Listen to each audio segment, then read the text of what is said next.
let you know, Chris the Greek, Stripes. We're back at it. We're back at it. Straight into the roundup? Yes. Roundup from the last week. The playoffs are all set. You excited? You fired up? You Yes, ready? I am. He's ready. I'm He's really excited. All right, and my tips were shithouse.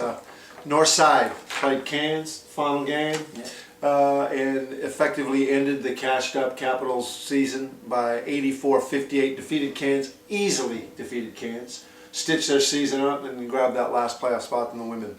Kayla Francis, 30 points. Taylor Lilly, Player of the Week award, 31 points in that game. And Wizards had it from the start and just ran out winners.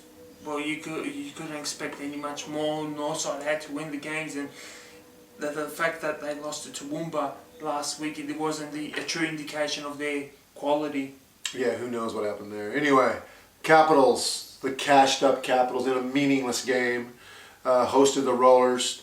The final score was 73-87, 14 points. The Gold Coast had it at halftime. The uncashed-up Capital, or the cashed-up Capitals, finished with 7 wins, 9 losses, and the amount of money they spent on that experiment was didn't turn out too well. I guess that's what happened when you let an administrator run your basketball program. But anyway, Gold Coast warmed up for the playoffs with an easy win. Rachel Warren, 24 points. Davis had 20 for Gold Coast. Gold Coast in a cakewalk.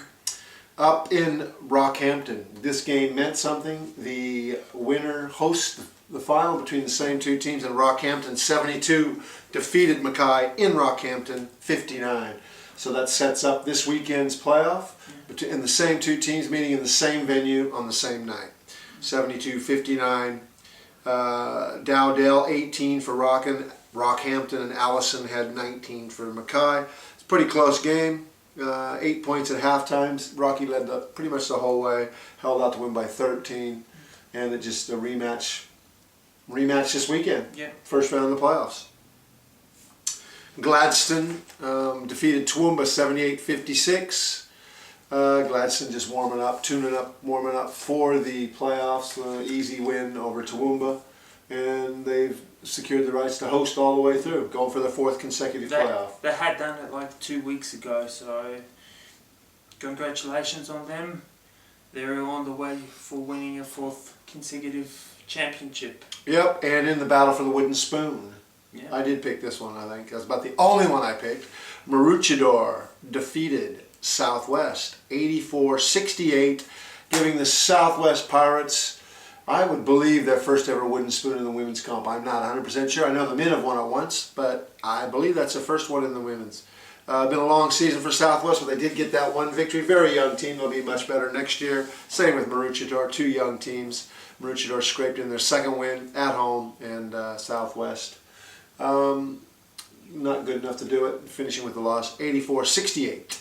Moving on to the next game, Towns in a meaningless game. Townsville defeated by Wizards. Neither team really needed to win it or lose it, but Wizards won both in a row, which is always great when you can pick up the Cairns Townsville double, something I didn't think they would do.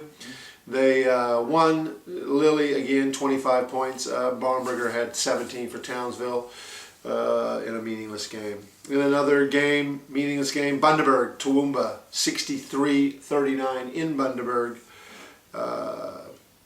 Toowoomba not able to get their 4th victory of the year, and Bundy warming up for the playoffs. Menpa, 15, Janelle Adams, 13 for Toowoomba. And makes Bundy the host of the first round of their playoffs, which they had done for a long time ago anyway. Yeah.